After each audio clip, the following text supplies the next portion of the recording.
My name's Rupert Robotham. I'm Head of Learning and Participation here at Chichester Festival Theatre. You may have noticed that with this event we break out in something like Rattiganitis. Chichester Festival Theatre is really delighted to be celebrating Terence Rattigan's centenary year. And to kick off these events, excitingly, last night we had the first preview performance of Ratigan's Nijinsky. Today we have the playwright behind this play, Nicholas Wright. And so it's my great pleasure to introduce Nicholas. Thank you.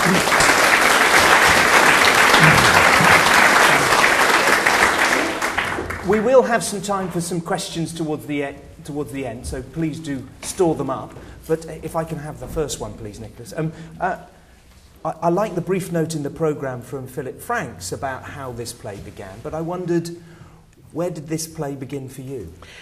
It began for me when Philip rang me up quite unexpectedly and asked me if I'd be interested in adapting this screenplay by Ratigan, which was about Diaghilev and Nijinsky.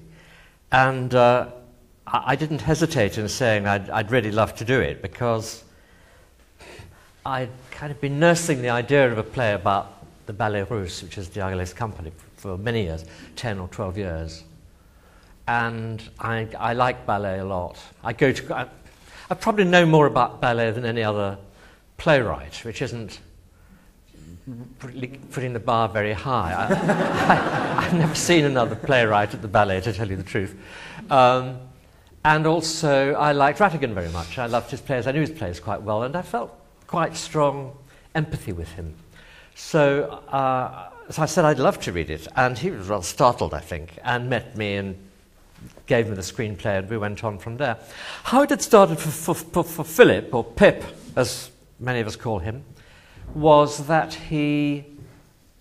Chichester were doing this Ratigan festival. They were going to do a well-known play, The Deep Blue Sea, and they wanted to do and Browning version, and they wanted to do a much less well-known play with it. And Pip had been researching unperformed plays by Ratigan and had found a mention of this screenplay in the biography of Ratigan by a man called Michael Darlow, which simply said that he'd written the screenplay, that Ramallah and Nijinsky, who was Nijinsky's widow, had furiously objected to it. Whether she'd read it or not isn't clear, but she just didn't like it, and she threatened to sue if it was performed. So obviously the BBC said to Ratigan, look, don't worry about it, because if she sues, she's not going to get anywhere. She doesn't have to sue for. You can't libel dead people. It's an impossibility. So tell her to go jump in the lake, basically. And Ratigan said, well, I'm not so sure about this. And then old Ramallah, said, if this play is made, I'm going to denounce you, Sir Terence, as a pervert of bestial inclinations. And this so alarmed him that he withdrew the play from the BBC, or sort of persuaded them not to do it until Ramallah was dead. And she was extremely elderly by this stage, so presumably persuaded the BBC that the delay wouldn't be enormous. In fact, he died before she did, and the play was never done.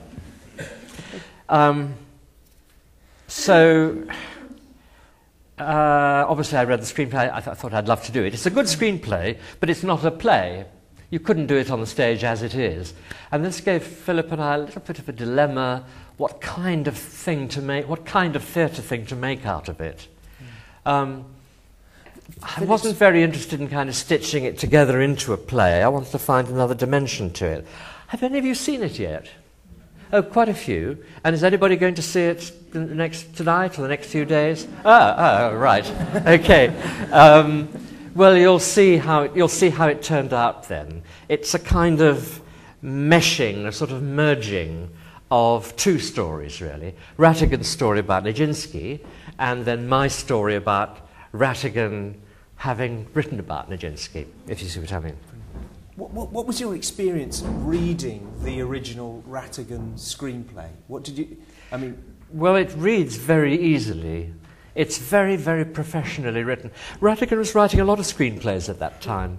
You probably know this, but he'd, of course, been an incredibly fashionable and successful playwright up to the age of about 40, 45. And then the sort of guilt started to come off the gingerbread.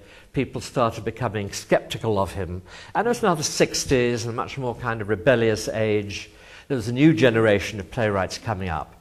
And he'd been very, very fashionable, and he'd suddenly found he was becoming unfashionable. He was terribly upset by this and went into a kind of panic. So, and didn't write plays to anything like the same extent, but he wrote a lot of screenplays. He managed to convince himself that he was very short of money. He was, in fact, extremely well off. He had a house in Bermuda, he had a mansion in Scotland, he had a house in Brighton. He had 2 Rolls-Royces with personalised number plates. He absolutely lived very, very high on the hog indeed. But he was always having to earn money, or so he thought. So he read a lot of screenplays. Some of them pretty terrible. There's a movie called The VIPs, you may remember, with Burton and Taylor. There's a movie of Bequest to the Nation. There's a movie called The Yellow Rolls-Royce, which was another one. And he was doing all these for money, but he was a very professional screenwriter. And this is a very, very professional screenplay. It takes a very complicated story, simplifies it very effectively, and tells it very well. Kind of watching the play, it's not a Ratigan piece that we're going to see at all. And I suppose the thing, or Rattigan's Nijinsky is the screenplay, but I wondered if you could explain a little bit what the audience might be coming to see, if they have expectations that they're going to see a Rattigan. Well, it's true. It's not like a Ratigan play because his métier was always to evoke very powerful emotions without actually spelling out what that emotion was, or to create crises which were very painful to the people undergoing them, but are not spelled out in an overt way. Of course, Deep Blue Sea is an exact example of that, of a play in which people behaved in a diffident and quiet and thoughtful way, and yet you know the whole art of it is that you know that Hester Collier is going through a vastly dramatic crisis in her life.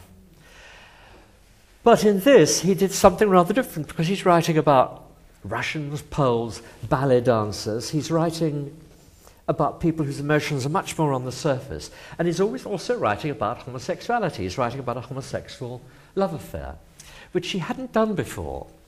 You can go through his plays, and to some extent you can find, not that much, but you can find homosexual themes in them. But they're always under the surface, and they're always hinted at. This is the first time that he'd started to write about such things explicitly. Now, why that is, partly I do think it's because he was very, very ill. He'd been diagnosed with leukemia before this, then that diagnosis had sort of gone away, then it had come back. He knew he was dying, and he had a lot wrong with him. He'd lived he drank, he was a big drinker. He smoked something like 60 fags a day. He was a huge smoker. When he went to see one doctor who said, well, frankly, said Terence, after the life I'm told you've led, I'm surprised you're still standing. So he knew he was dying, and I think maybe he wanted to get this off his chest before he died. At the same time, I suspect he didn't really want to. In a funny way, he didn't really want people to see this play. I think it was something. I think he was deeply torn about it, whether he really wanted to make this public act of self-exposure almost or not. I don't think he ever, and I think he kind of took Ramallah's threat, which was not really a serious threat. Nothing Ramallah could have said about him would have done him any harm at all. I mean, that's obvious. She wouldn't have been telling people anything that they didn't know already, is the other thing. But Not that he was bestial or had proclivities, but he was homosexual. Everybody knew that. I was a 16-year-old schoolboy in Cape Town, and I knew that. I mean, how could you not? How could you not know it? But I think he didn't. He was very torn about whether he wanted to go there or not. How much was it your intention to put an uncensored Ratigan on stage?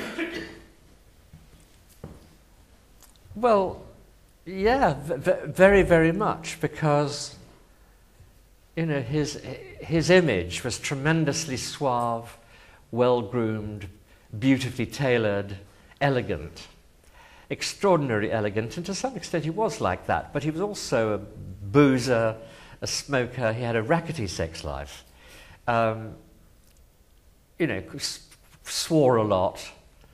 So I wanted to show that side of him as well. I really did. I thought it was just, why not? Yeah. You know, it's more realistic and it's more what he was like. I read once that Ratigan said, if you advertise your theme, you'll kill it. Let it emerge from the specifics of your story. It's truer that way. And yet, obviously, we're here to give some clues to the audience about themes and stuff. And are there certain themes that are not obvious that you'd be pleased in this? Yeah. Oh well, what I've concentrated on, which is not in the Nijinsky, in the Rattigan, in his play at all, what I've concentrated on, I guess, is a thing which fascinates me, which is the relationship between what somebody creates and themselves, why they write or paint or compose, whatever you like, the things they do, what relation that has got to them, to their soul, because it's not just craftsmanship, it's also that somebody is speaking through what they create, and they're speaking, as somebody says in the play, they're speaking what they want to say, but they're also speaking what they want to hide.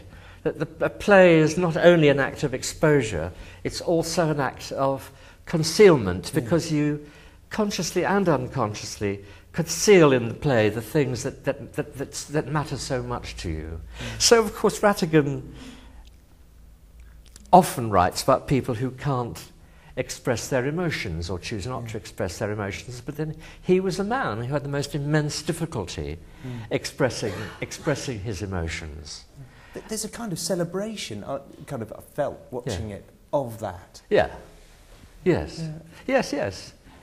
Well, of course, he celebrates it because it's the key to his brilliance as a playwright. It's that's the thing. What makes somebody good at doing something quite difficult like writing plays is not just their strengths, but also their flaws. You know, you write a play with, let's say, for example, you write a play with all of yourself. You write it with all that you are, including the things you're good at and the things that you're terrible at, and the things you're proud of, and also the things you're ashamed of also go into it, you know. How much did the context of this centenary celebrations, and also knowing that you're kind of I mean, I don't know if we can call it a companion piece with Deep Blue Sea, can we? But it was definitely going to use the same cast. So, yes. How much did you want to counterpoint Deep Blue Sea? Was there any of those thoughts in your mind? Not, to be honest, not really, I don't think so. But it was very interesting doing it now, because I think Pip rang me up in September last year to ask me if I'd like to do it. And then, even then, it was... Ratigan was still the unfashionable writer that he'd become in the 60s and 70s. He wasn't... His reputation was low. There'd been revivals of the Deep Blue Sea, which were sort of greeted with some acclaim. And then suddenly there'd been After the Dance at the National, which was almost totally unknown play, which was a huge success. Then Cause Célèbre at the Old Vic, which was, again, a huge success of a play which had been thought to be rather a failure when it was first produced. And everybody started writing him, and suddenly, instead of being a slightly kind of dog-eared writer with one or two successful plays, he suddenly became this extraordinarily, posthumously, this incredibly successful and celebrated writer. So that was happening as, funnily enough, as I was actually writing the play. Every day I'd open my newspaper and critic after critic would be discovering Terence Rattigan for the first time in their lives. So that was very, very interesting for me, how the climate changed. But of course, because you and Sir Richard Eyre had written a kind of this brilliant book, Changing Stages. Oh, yeah. Where there's a little chapter in there where you focus on Terence Rattigan. That's right. And it's clear you had mixed views. Is that fair to say? Mixed views of what you thought of Rattigan back in 2000? Probably. But before that, about 10 years before that, I'd written a book called 99 Plays, about 99 plays I thought particularly important in the history of theatre altogether. And Deep Blue Sea was one of them. And I remember when I wrote that, I really thought I was pushing the boat out. Yeah. I thought people are really going to mock me for having said this old war horse that gets done in rep, is a great play. Now you wouldn't for a moment think that now. It's recognised as a great play. And there's something I must say, because I feel worry about it when I see the show, is that there's a speech where Ratigan says to somebody else, "I've never written a great play." And that's not me saying that. That was something he used to say to people all the time. He would say, "I really wish I could write something that was really, really good." Yeah. But we think that Deep Blue Sea is. No, I think we've generally thought that's one of the best plays of the best English plays of the last century, one of the 4 or 5 best English plays of the last century. And in doing this process, have your views kind of cemented then in changing about who Ratigan is now? So I'm not sure about that. Let me think. No, I'm not in any way I can. Not in any way I can think of. No. Not in any way I can think of. No. Well, he's become a much more human figure to me, obviously, because I had to create him on stage. So yes, he's become an intensely more human figure to me. Fantastic. Ladies and gentlemen, I wondered if there are questions. Yes, great. In the independent newspaper today, Paul Taylor has commented on Ratigan's Nijinsky and describes your approach as being shrewdly speculative in terms of how you approach your writing. I was wondering whether you could share with us a bit more about the creative process, about taking, for instance, the Ratigan, on which there's an awful lot written, and Nijinsky, on which there's perhaps slightly less written, certainly less written in the acting group. If you could tell us a bit about how you came about to write, how you approach writing the play. Yeah, the story that, if there are, as it were, 2 stories in the play, there's the Ratigan story of Diaghilev and Nijinsky, and there's my story of Ratigan and the screenplay Nijinsky, all right? And of that, there's a little mention of that in the Ratigan biography. Pip Franks and I went to see the biographer, Michael Darlow, who told us about interviewing Ratigan at great length when he was in hospital a couple of years before, about a year before he died. And Ratigan told him, again, this story about the Nijinsky screenplay. And there's nothing else. I really looked for stuff to find. My first thought was, oh, great, I'll find all Ramallah's letters, because at some point it says it was an acrimonious correspondence. I thought, great, I'll dig it out, and this is going to be great. I know where all my dialogue's going to come from. Ratigan's agent had no documents at all. The BBC archives had none. The Ratigan papers at the British Library had none. And Ratigan's lawyer, Carter Ruck, had none. So there was no evidence at all. So I improvised. Now, a thing I did quite deliberately was contrive a meeting between Ramallah and Ratigan, because that gave me a scene in the play. I don't believe, in fact, they ever met. So I made it, obviously, a meeting of the 2 people, and I've had to just think, well, what was the most likely thing would have happened? What could have happened? What would have happened? I know the BBC were very annoyed when he withdrew the play. I think I know they asked for the money back. I'm not sure they ever got it. And so that's in the play. But no, I had to make all that up. I mean, a lot of things are based on fact. This play is set essentially in Claridge's, where he did stay when he came to London. He's just arrived from Bermuda, where he did come from Bermuda because he had a house in Bermuda. He has this is rather annoying. Michael Darlow explained when he was talking to Ratigan how he had a dozen bottles of brandy under the bed in the London clinic, and he was also plugged into a morphine drip, which, I mean, I sort of know about because I've known people who've been on those. And so my first draft, I had him on just clicking a little button and giving himself a morphine drip. The hard-working assistant director on the show, John said he thought he'd check this out. I said, no, you don't need to check it out. It's perfectly all right. But he said, no, I think I'd better had. And he sent the script to various doctors who said, 1974, no patient would have been sent out into the community with, able to medicate them, able to self-medicate themselves with morphine. It just wouldn't have been done. There was a machine called the Cardiff, does anybody know? Ameliorator, or the Cardiff... Sounds good. A pertinator or something, and I've forgotten what it's called. But it was, I thought, they said, no, it's rather big, it's about that size. So I thought, well, Malcolm Sinclair can't cart that around the stage all evening. So we had to change that to a morphine mixture, which he was prescribed in Bermuda by a doctor who happened to be a theatre fan. So we thought we'd be more likely to bend the rules.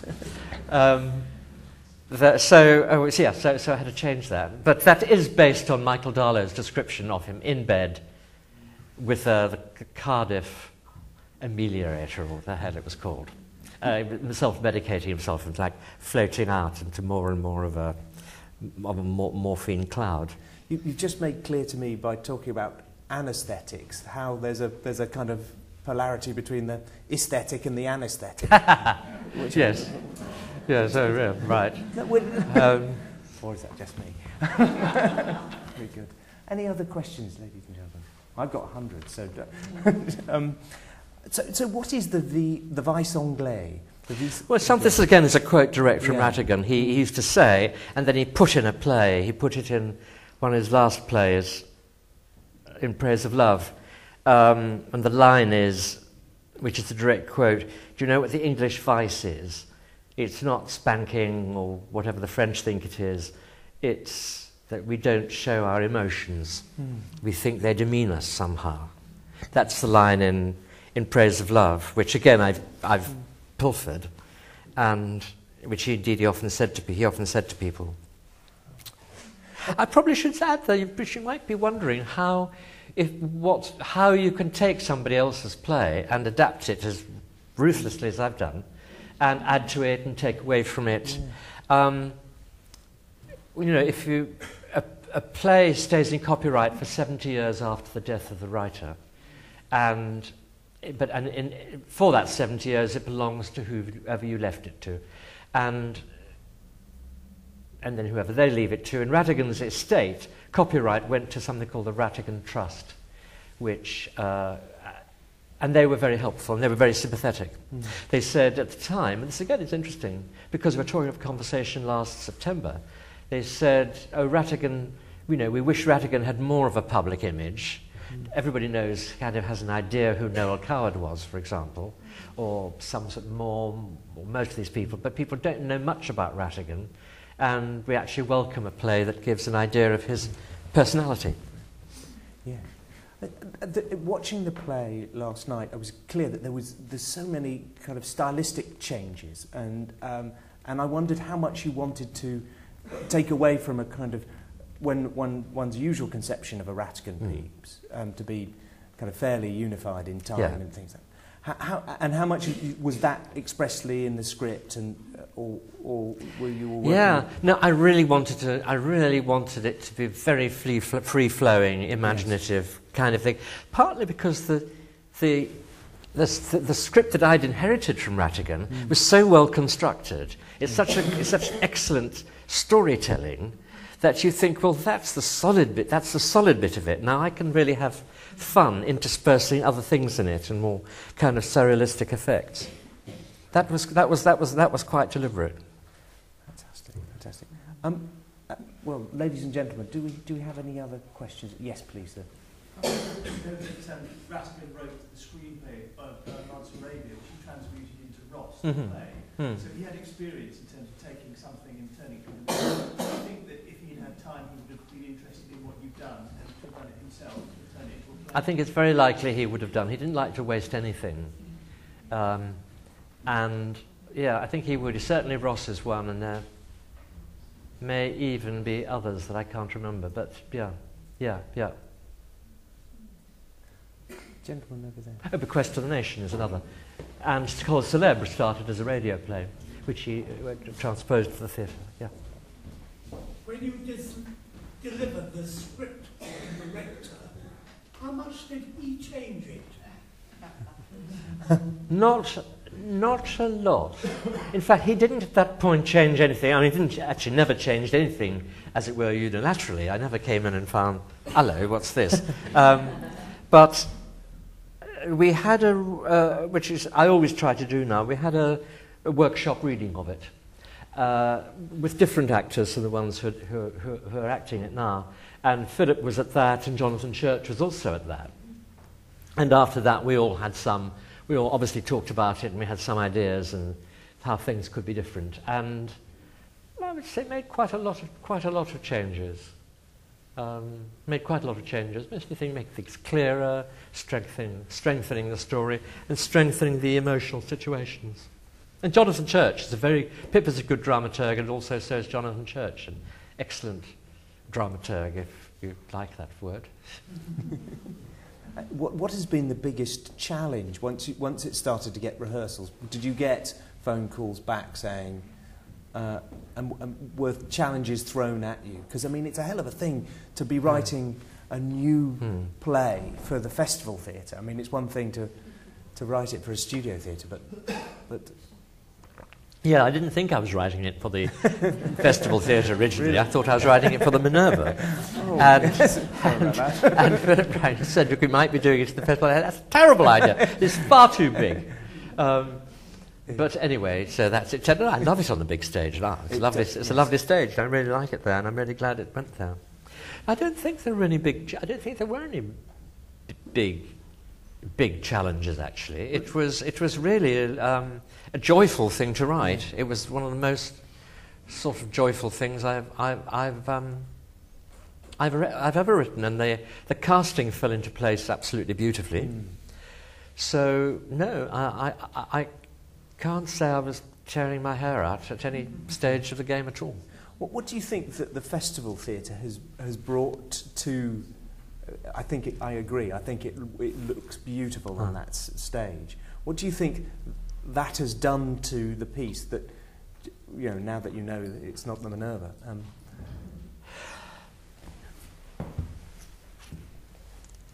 Well, it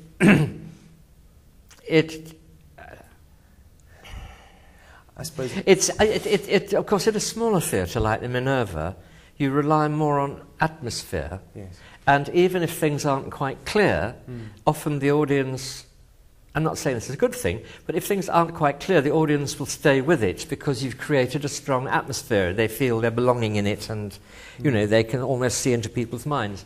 On a big stage, epic stage like that isn't the case at all. You're not creating atmosphere, you're telling a story, which has to be totally clear. So I suppose it put the pressure on me, and to some extent on Philip, to make the story, to make things complete. Yeah. Today, we put in 2 rewrites, which are absolutely there to make things clearer.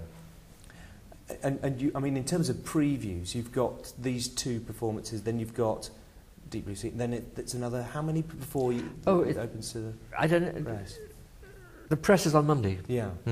So it's still quite a quick, swift process. Yes. Philip said to the actors today, I'm sorry to be giving you rewrites at a preview, but imagine if it was a new musical, you'd be getting new songs to sing, and then it'd be much worse. Yes, please. Yeah, I haven't seen it yet, so this is not a critical question, but I'm not quite sure what you mean by the solid bit of it. Do you mean that you... I'm sorry, by the what? You said that the Ratigan Screenplay was a solid bit of it. Do you mean that you tried to produce a Ratigan play with your own bit about Ratigan sort of around it or interrupting it, or is it completely your play? No, it's the writing is about 50% Ratigan and about 50% me. I mean, I haven't counted, but I would say that's about right. So with the two, as it were, the two kind of plays are obviously like intimately connected because they're about each other, really, merged. I mean, the image I had in my mind was, you know, atoms kind of revolving around whatever it is they revolve around. They can sort of occupy the same space or overlap into the same space without bumping into each other because that's how they work. As you see, I know a lot about physics. Yes, please. You mentioned that you had difficulty finding any material, any original material. You also mentioned your conversation with the biographer. Yeah. Can I assume that there haven't been any recent biographies, say in the last 20 years, on... No, the biography, actually, we used Michael Darler's biography. I think he originally wrote about 10 or 15 years ago and has actually just been reissued in a rewritten version, so a revised version. So, no, it is very recent, that. But all he had to go on was what a dying Ratigan told him on his hospital bed. Then this Michael Darlow, who was a very, very helpful man, put me on the track of a man called Alan Shallcross, who'd been the script editor for Play of the Month when it was written for the BBC, who was now in a kind of care home in North Yorkshire. And I rang him up. He was absolutely delightful, very lucid. He said, "Oh, do come up, and I'll tell you everything I can remember. Well, let's come up after Christmas." So I sort of put it in my diary, and shortly after Christmas, I opened my newspaper, found he'd died. So that was that. And so no, it's very weird. So little remained. I talked to Michael Darlow about it, and I said it's very odd. I've been everywhere. There are no documents, no letters, nothing. And he was a very sane man. He said, "Do you think somebody's been through them all and, you know, got rid of them?" Which is possible. Yeah. Because of that homosexuality? Well, Ratigan had a long-term boyfriend known to all his friends as the midget, because he was very small, obviously. And he was very horrible, and everybody hated him, and he's always screaming and threatening to jump off the roof and things like that. And Ratigan seems not to have liked him either. And he certainly didn't leave him anything. But what he used to do was buy these houses at great expense, because the midget liked doing up houses, so he would then spend the next 6 months doing up, like the house in Brighton, which Rattigan went round to see, and he brought Vivian Lee with him, and she said, "Oh, Lord," she said, "My God, how can you have ruined this beautiful house?" But Michael Franklin had a bit of a reputation for stealing interesting papers and flogging them or giving them to his friends. So he might have done that. But you describe he had a good life and he had these homes in different parts of the world. You would have thought some of the people he was host to would have written about him, but you found nothing. Absolutely nothing. No, I found nothing. I found like a few financial things, like checks, invoices, stuff like that, but nothing about his emotions or nothing about the nature of the conflict. No, nothing at all. But I suppose that's the gap on which we film. You know. Yes, please, at the back. I haven't seen the play, but I've seen the rehearsal photos. So I gather there's a bit of dancing in it as well. So do you get the? I'm so deaf I can't hear what you're saying. I gather there's a bit of dancing in the play. Yeah. And I just wondered, given your love of ballet, how much influence did you have? Obviously not necessarily the choreographer, but how much influence did you have on what was actually being done in terms of the dancing and how it... You mean bringing dancing into it, for example? Yeah. But Philip and I worked together on all that, because we had to kind of work out what the nature of this play was going to be. And I mean, like one conversation I had with Philip was, and Jonathan Church actually, was, you know, there are going to be lots of little parts in it. We're not going to have 50 actors. So who are playing these little parts? Are they just actors behind the scenes, putting on moustaches and glasses and things, or are they like some other group who then transform into different individuals? And Philip said, oh, well, why can't they be the hotel staff? So we said they are. So they start with perhaps 7, 8 actors coming on as the hotel staff, but then they all split off and play all these, some of them very small one-line roles. And then I remember Philip saying to me, oh, the play is about dancing, and we're not going to ask the actor playing Nijinsky to dance, because that's absurd. We're not going to find an actor who could dance like Nijinsky. And if we did, he wouldn't be able to act. So, and it's more important we have a good actor, which, as you'll see, we do have. So then we thought, yes, but other people can dance. We can have, and I thought, well, I love the idea of as Diaghilev's company moves from one city to another, it's all moved to different hotel rooms, but you could have different porters, different bellboys, things, but they could do all the scene changes dancing, which is what they do. We have, I think, 3 professional dancers in it, 3, and then the other actors who are good at dancing. Yes.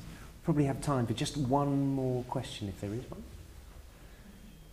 If there's one last thing you'd like to whisper in the ear of your audience before they go in, what would that be?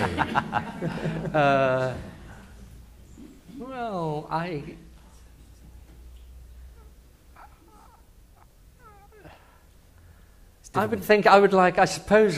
what I'd like you to do is just ponder on the mystery of this very talented, very brilliant, very conflicted man, and on the tussle in him between his emotions and his desire not to show his emotions. I suppose that's for me, and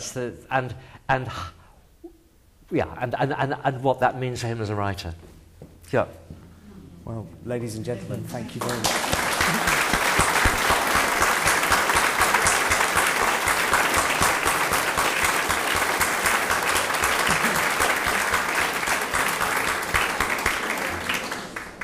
Well, also just to let you know, Nicholas mentioned Michael Darlow, who will be here to speak on the 1st of August, so we've got something to look forward to. Yes, and there's somebody else too, a man I did speak to when I was writing it, was a man called Adrienne Brown, who was Ratigan's boyfriend, who was a dancer, actually, was a ballet dancer when he met Ratigan.